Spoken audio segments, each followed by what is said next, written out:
Hello' everyone, মই অন্য এটা ভিডিঅ'লৈ আপোনালোক সকলোকে স্বাগতম জনাইছোঁ। আজি আমি যাবলৈ ওলাইছোঁ বৰদললৈ। এই বৰদলৰ বিশেষত্ব হৈছে এজোপা 190 বা 95 বছৰতকৈ অধিক পুৰণি গছৰ তলত চাকি বন্তি জ্বলোৱা। ইয়াত বহুতো দূৰ দূৰণিৰ পৰা মানুহ আহে। আজিও বহুতো মানুহ হৈছে। ইয়াত কেৱল চাকি বন্তিয়ে জ্বলোৱা নহয়, ইয়াত মানুহে নিজৰ আশা আকাংক্ষা পূৰণৰ হেতুকে বহুতো হাঁহ আগবঢ়োৱা হয়।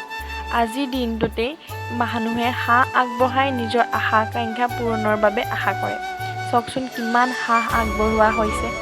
আচলতে বিশ্বাসে মিলয়ৰ হৰি, সেই হেতুকে বহুতো মানুহে ইয়াত হাঁহ আৰু কোমোৰা আগবঢ়ায়।